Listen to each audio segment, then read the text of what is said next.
Pat, one of the things that is often overlooked when we think about interior design and we think about livability and comfort is lighting. And one of the strengths of the mid-century modern design is all the natural light that comes into the house. And I know it's been harnessed beautifully here in the ReVISION house, but it has to be complemented extremely professionally and carefully with the other lighting that's in the house. So I've noticed that there are a variety of different lighting types around the house.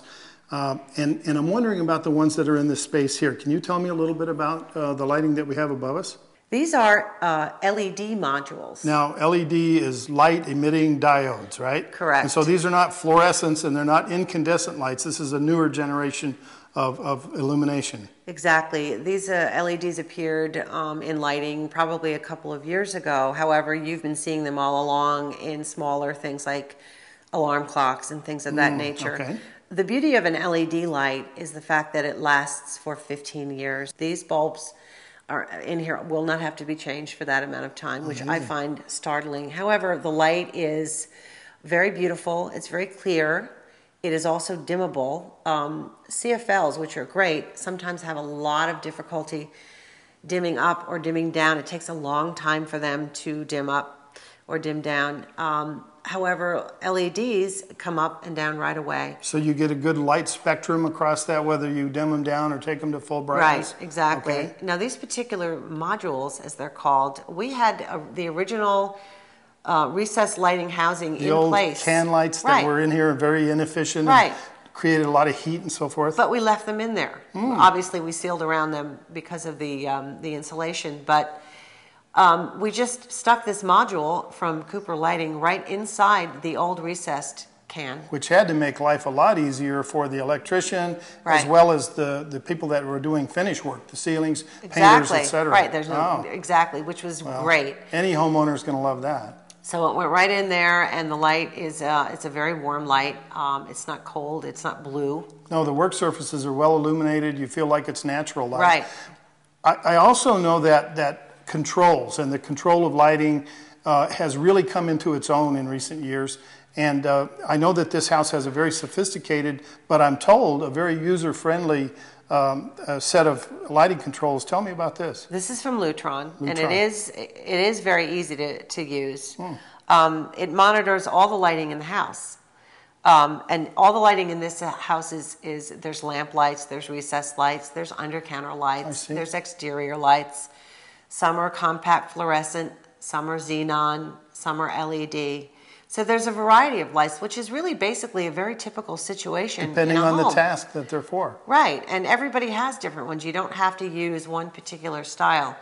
And everything is programmed, and everything is monitored, and you can set your dining room light to come on. You can set the lights in the family room, the recessed lights, the under cabinet lights.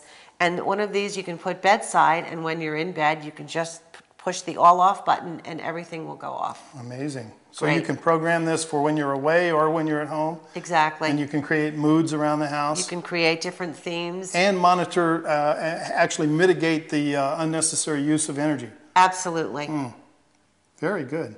So, Pat, we've talked about a number of things here in the ReVISION house. I'm curious, is there anything else that you'd like to share with the viewers that is especially interesting? Well, one of the things that's overlooked is furniture. You know, your lighting, your surfaces, water, all of those things that are done in the building process are to be considered, but also the furniture that you bring in the home as well. So you can affect the sustainability or the greenness of the project? Very much so. Very much so. Tell us about that. Well, I use some furniture from a company in this country called Pure Inspired Design. They make custom upholstery.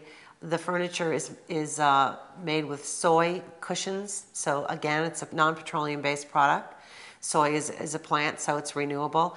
The fabrics, a lot of them are recycled polyester, and it's made in this country, and it's FSC certified wood. So again, it's something that you want to try to consider even when you're purchasing furniture for the home. So these are locally or regionally produced, and you can find them across the country.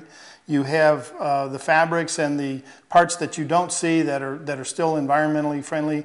They don't do bad things to the environment inside the house.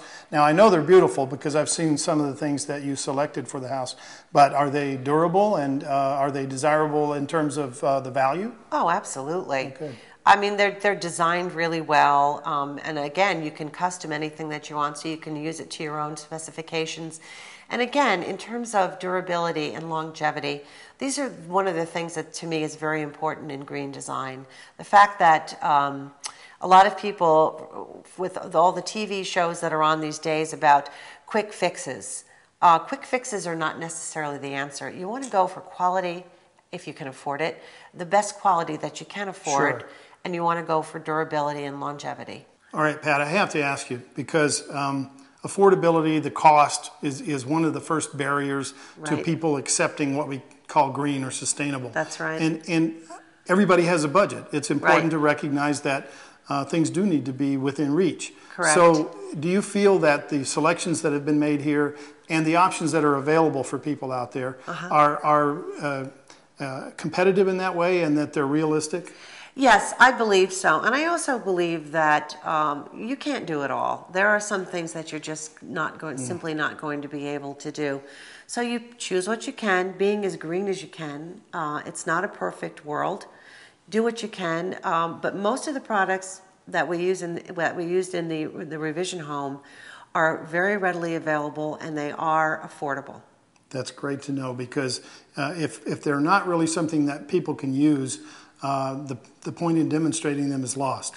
Exactly. Well, I think you've done a fabulous job with it, and I know that, again, a great deal of detail is available at Green Builder College on the retrofit, remodeling, interior design sections, especially including the curriculum that you created for us. Yes, it is. So I'd recommend to everybody that they take a look at that, get on to Green Builder College, and learn more about all the great things that Pat has delivered.